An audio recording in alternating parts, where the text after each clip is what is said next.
Howdy Banger fans, Blayne Smith welcoming you to another Overkill Reviews, Banger's weekly metal review show. Nice. Thanks for coming out. It's YouTube, so I have to ask you to like, comment, and subscribe. It's what us YouTubers eat as food. But if you'd like to give us real food in the form of money that we can convert into food, we do also have a Patreon campaign. Your bucks go into supporting this channel so we can create content, so I don't need to tell you about a wallet here. What am I going to tell you about here instead of a wallet? I'm just, as a patron, you can have the opportunity to do a shout out, and all of our patrons are massive metal nerds, so all they do is shout out metal bands. And this one's coming from my boy Valdir the Hyena. He wants to give a shout out to White Ward and their album Futility Report.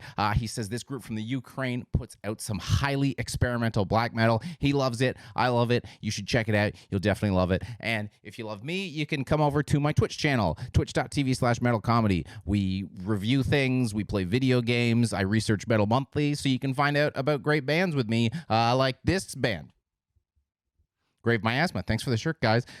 Great record that just came out. So, you know, hang out with me.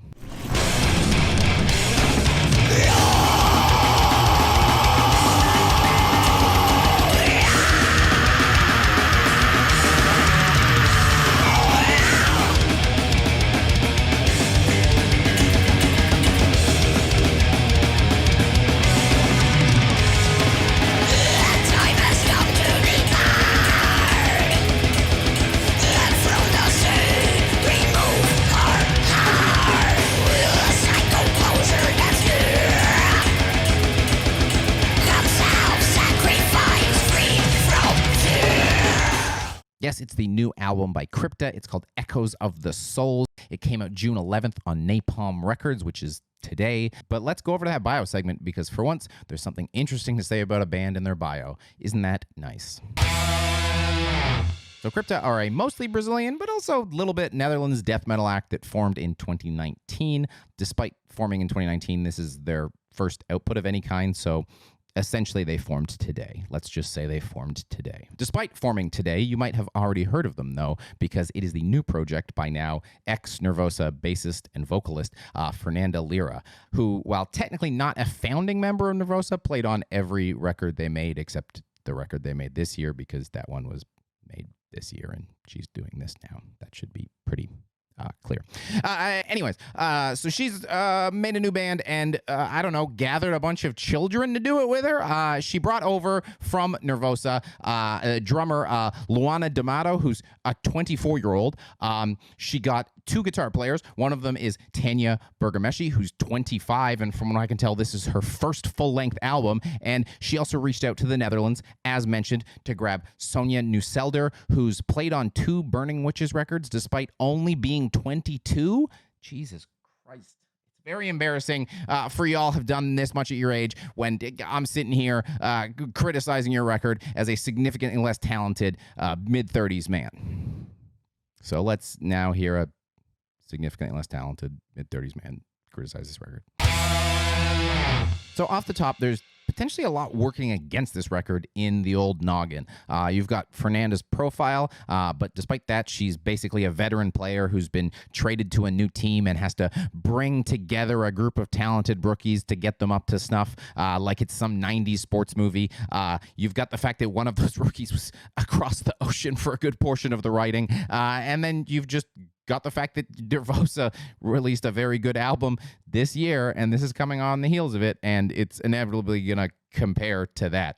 But surprisingly, when I listened to the record, I didn't think about any of that, because what we've got here is a very tight, incredibly polished, and well-produced album that is definitely not just some parents split up. The other one's got the name Nervosa in the divorce, so this is just Nervosa with a different name. It's definitely not that. It's not thrash. It has a bit of thrash in there just because of, you know, obviously. But it's way more, not quite old school, like 90s Brazilian death metal with a little bit of melodic stuff thrown in, but definitely not enough to make it mellow death in any way. It's not mellow death. Don't think it's mellow death. Because it's death metal and not thrash metal, it kind of allows a little bit more flair to be tossed around. My absolute favorite track on the album is Cali, and it's a very easy song to like. It starts with Luana going ham on drums. Then you get a guitar solo. You get some cool riffing.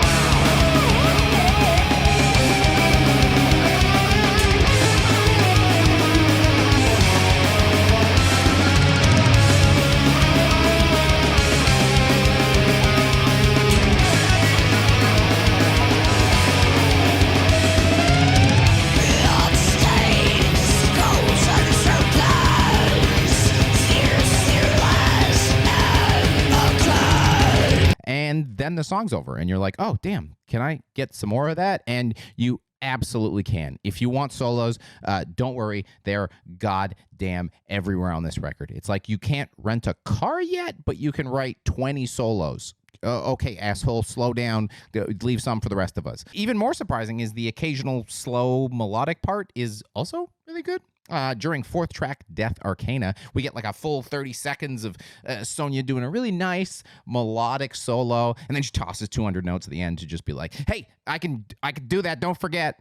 We didn't forget. You do it all over the record. It sounds great every time. It is clear, though, that Fernanda and Lowen have worked together in the past because the bass and the drums are definitely the real cohesive unit on the record, and they provide a very good bedrock for Tanya and Sonia to do their thing over. Lowen's drumming is still definitely a little thrash-tinged, so you get some more gallops, which I enjoy. I'd like a bit more death metal out of it, but, you know, minor gripe.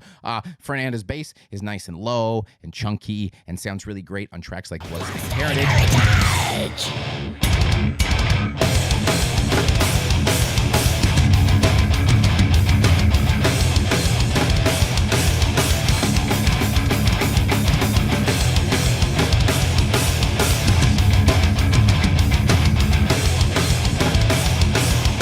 And I do also need to mention her vocals because they are very good, as always.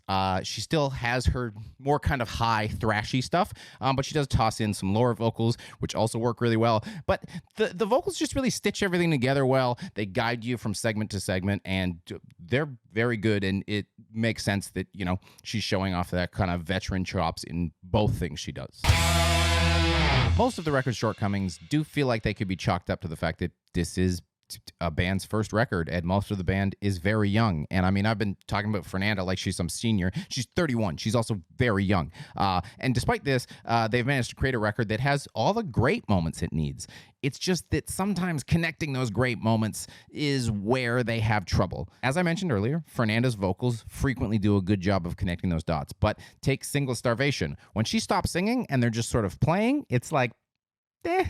Humanity's worst yard, starvation.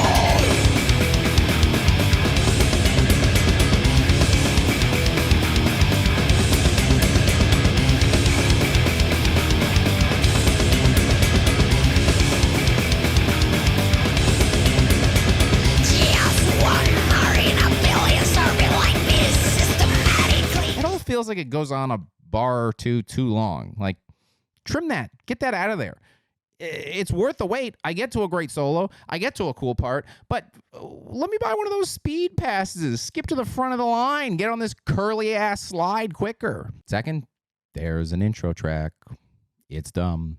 It sounds like nothing. I mean, I know it's a Crypta opening, and I know the band Crypta. I get what they're going for, but I hate intro tracks, and this is why. Because this is not a Funeral Doom record. Don't start with a Crypta opening. This is a fast, intense death metal record. Kick me in the face off the hop. Set the stage. Let me know what I'm getting. This is not tell me what I'm getting. And the weird thing is, they can write an intro. An appropriately placed intro happens towards the end of the record on Dark Night of the Soul. It's a nice intro. It's really good. So you can write good intros. Either write an intro that good or don't put one on the album.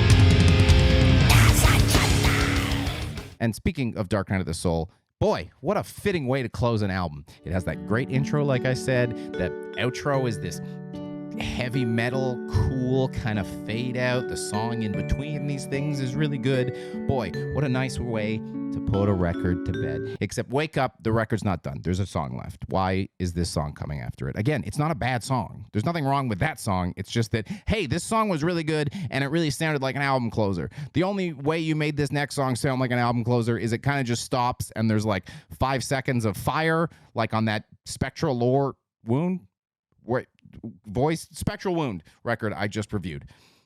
Why? There was something I couldn't quite put my finger on with the record, though. I have issues with the record, but when I think about the record, I don't think about those issues, which is weird for me because, boy, I love having issues with things and thinking about them and talking about them. I love having issues with things. But when I think about this record, I just am happy. It buoys my spirit. And I couldn't figure out why until I was researching the album more thoroughly and watched the little 2-part studio diary Napalm released on the recording of the record. And all 4 of them are just really happy and they're having fun and they're passionate about what they're doing. And it seems like they were like, boy, I really want to make a record. And frequently I have to review records made by dudes that have been doing this for 25 years and seemingly just want to play Vakken again to put an addition on. So they cranked out an album. It doesn't sound like that. This is a very good record. And I feel like the band has all the materials necessary to be a great band that puts out a great record. It's just going to take probably another record to get there. They got to get a little vacuum packing going on, suck the air out of some things, and, just kind of get to know each other a bit more so they can, kind of bounce off each other a bit more, feel more cohesive. Like I said, that cohesion was there with the drums and the bass, but, the newer members, they're new. You got to get to know people.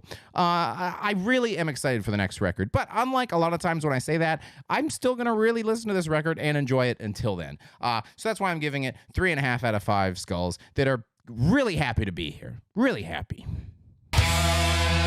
But the video's not quite done because we got shoutouts. And I got just two, so I can talk a little bit about both of them because they both would have been Metal Monthly except for various reasons. So the first one, we got more death metal. We got Sněť, Mokvání v Okovech on Blood Harvest. I don't know, man. I can't say any of this record. There are hats on so many of these letters. So this is a great death metal record. I really enjoy it. They just had the misfortune of releasing a death metal album in the same month as... And, I really like Grave Miasma, but I also really like Sněť, so Sněť's another good purchase. And then we've got something totally out of left field. I found this Lowen Unceasing Lamentations. It was an independent release. I was like, whoa, this is crazy. This isn't like anything I've ever heard before. And then it turns out it was a live EP, and live albums and EPs aren't eligible for Metal Monthly because I'm not opening that can of worms. But it's really cool, and I needed to tell someone about it because it's got 3 songs on it. 2 of them are improvised. All of them are in a different language. You've got Sumerian, Akkadian, and Farsi. 3 different songs, 3 different languages. That should get you to go check it out alone. That's very impressive. They play Doom, weird experimental Doom. Their other records are more doomy. This is a live kind of acoustic thing. It's not really metal at all, but it's also very metal, and it's got a gorgeous sci-fi old school cover. So definitely check this out if you want something different. That's been the show. Thanks. I appreciate it.